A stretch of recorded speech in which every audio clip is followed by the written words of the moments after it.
Hallelujah.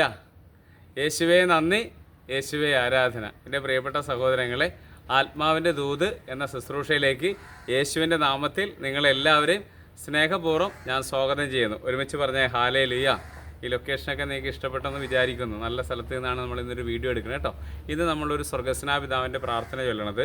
ഒരുപാട് പേര് nursing ജോലി ചെയ്യുന്നവർ എന്നോട് പ്രാർത്ഥന ആവശ്യപ്പെട്ടുകൊണ്ട് ഞങ്ങൾക്ക് വേണ്ടി ഒന്ന് പ്രഥമ പ്രാർത്ഥിക്കുമെന്ന്. അപ്പോൾ ഇന്ന് നമ്മൾ അവർക്ക് വേണ്ടിയിട്ടാണ് പ്രാർത്ഥിക്കുന്നത്. എല്ലാ നേഴ്സ് വിദ്യാർത്ഥികൾക്ക് വേണ്ടിയും നേഴ്സായിട്ട് ജോലി ചെയ്യുന്ന എല്ലാവർക്കും വേണ്ടിയിട്ട് നമുക്കത് പ്രാർത്ഥിക്കാം. അതോടൊപ്പം നിങ്ങളുടെ നിയോഗം സമർപ്പിക്കുന്നു. സ്വർഗ്ഗസ്നായ ഞങ്ങളുടെ പിതാവേ, അങ്ങയുടെ നാമം പൂജിതമാകണമേ, അങ്ങയുടെ രാജ്യം വരണമേ, അങ്ങയുടെ തിരുമനസ്സ് സ്വർഗത്തിലെ പോലെ ഭൂമിയിലുമാകണമേ. അന്നന്ന് വേണ്ടുന്ന ആഹാരം ഇന്ന് ഞങ്ങൾക്ക് തരണമേ. ഞങ്ങളോട് തെറ്റ് ചെയ്യുന്നവരോട് ഞങ്ങൾ ക്ഷമിക്കുന്ന പോലെ ഞങ്ങളുടെ തെറ്റുകൾ ഞങ്ങളോട് ക്ഷമിക്കണമേ. ഞങ്ങളെ പ്രലോഭനങ്ങൾ ഉൾപ്പെടുത്തരുതേ, തിന്മയിൽ ഞങ്ങളെ രക്ഷിച്ചുകൊള്ളണമേ. ഹാലേലുയ. യേശുവേ നന്ദി, യേശുവേ ആരാധന. എൻ്റെ പ്രിയപ്പെട്ട സഹോദരങ്ങളെ, ഇന്ന് നമ്മൾ ചിന്തിക്കുന്ന വചനഭാഗം സുഭാഷിതങ്ങളുടെ പുസ്തകം 16-ാം അധ്യായം 3-ാം തിരുവചനം. നിൻ്റെ പ്രയത്നം കർത്താവിൽ അർപ്പിക്കുക, അവിടെ നിൻ്റെ പദ്ധതികൾ ഫലമണിയും. ഹാലേലുയ.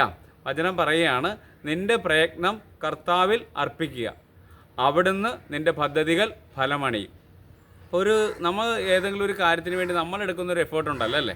അപ്പോൾ നമ്മുടെ ആ അധ്വാനത്തെ വചനം പറയുകയാണ്, നിൻ്റെ ആ പ്രയത്നം, നിൻ്റെ കഠിനാധ്വാനം, നിൻ്റെ ആ ജീവിതത്തിന് വേണ്ടിയുള്ള നിൻ്റെ ആഗ്രഹം നീ കർത്താവിൽ അർപ്പിക്കുക, അവിടുന്ന് നിൻ്റെ പദ്ധതികൾ ഫലമണി. അപ്പോൾ ദൈവത്തിൽ ആശ്രയിച്ചുകൊണ്ട് നമ്മളൊരു കാര്യം ചെയ്യുമ്പോൾ ദൈവം നമ്മുടെ ജീവിതത്തിൽ ഇടപെടുമെന്നല്ലേ വചനം പറയണത്.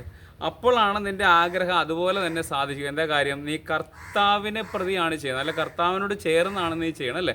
ഈ ഒരു ദൗത്യമായിരിക്കണം എപ്പോഴും നമ്മുടെ ആഗ്രഹങ്ങൾ വേണം. പ്രത്യേകിച്ച് നമ്മളിന്ന് നിയോഗം ചൊല്ലി പ്രാർത്ഥിക്കുന്നവർ, അതുപോലെ നേഴ്സിംഗ് ആയിട്ട് എല്ലാവരും നമ്മൾ പ്രാർത്ഥിക്കുന്നുണ്ട് അല്ലേ? അവരുടെ എല്ലാ ആവശ്യങ്ങൾ, അവരുടെ ഓരോരുത്തരും ഒരു പക്ഷേ ഏറ്റവും കൂടുതൽ അധ്വാനിക്കുന്ന ഒരു ആൾക്കാരാണ് അല്ലേ? അപ്പോൾ അവരുടെ ആഗ്രഹങ്ങളെല്ലാം ദൈവം കാണാനും അവരുടെ പ്രയത്നം ദൈവത്തിൽ കൂടുതൽ അർപ്പിത മനോഭാവത്തോടു കൂടി ചെയ്യുവാനും അങ്ങനെ വലിയൊരു സ്നേഹത്തിലേക്ക് അവരെല്ലാവരും വരട്ടെ എന്ന് പ്രാർത്ഥിക്കുന്നു. ഈ നിമിഷം കർത്താവെ, ഈ വീഡിയോ കണ്ട് പ്രാർത്ഥിക്കുന്ന എല്ലാ നേഴ്സുമാരെയും അതോടൊപ്പം നേഴ്സിംഗ് വിദ്യാർത്ഥികളെയൊക്കെ ഞാൻ സമർപ്പിച്ച് പ്രാർത്ഥിക്കുന്നു. കൂടാതെ ഈ ടോക്ക് കാണുന്നവരെയും ഇത് ഷെയർ ചെയ്യുന്നവരെയും ഇത് കണ്ട് പ്രാർത്ഥിക്കുന്ന എല്ലാവരുടെയും നിയോഗങ്ങൾ സമർപ്പിക്കുന്നു. ഏതെങ്കിലും പ്രത്യേക നിയോഗങ്ങൾ ഈ സമയം ഇവർ പ്രാർത്ഥിക്കുന്നുണ്ടെങ്കിൽ കർത്താവെ, ഈ വചനത്തിൻ്റെ ശക്തിയാൽ അവരുടെ ആഗ്രഹങ്ങളെല്ലാം അവിടുന്ന് ഫലസമൃദ്ധമായി അവിടുന്ന് സാധിച്ചു കൊടുക്കണമെന്ന് പ്രാർത്ഥിക്കുന്നു. ഏത് നിയോഗത്തിന് വേണ്ടി ഇപ്പോൾ പ്രാർത്ഥിക്കുന്നോ ആ നിയോഗങ്ങളുടെ മേൽ ദൈവത്തിൻ്റെ വലിയ ഇടപെടലും അനുഗ്രഹവും ഉണ്ടായിരിക്കട്ടെ എന്ന് പ്രാർത്ഥിക്കുന്നു. പരിശുദ്ധ അമ്മയുടെയും വിശുദ്ധ പാട്രിക്കിൻ്റെയും വിശുദ്ധ ദേവസഹായം പിള്ളയുടെയും മറ്റെല്ലാ വിശുദ്ധരുടെയും മാധ്യസ്ഥം വഴി ഇവിടെ എല്ലാ ആഗ്രഹങ്ങളും സാധിച്ചു കൊടുക്കണമേ എന്ന് പ്രാർത്ഥിച്ചുകൊണ്ട് നിത്യം പിതാവും പുത്രനും പരിശുദ്ധാത്മാവിൻ്റെ നാമത്തിൽ ആമേൻ.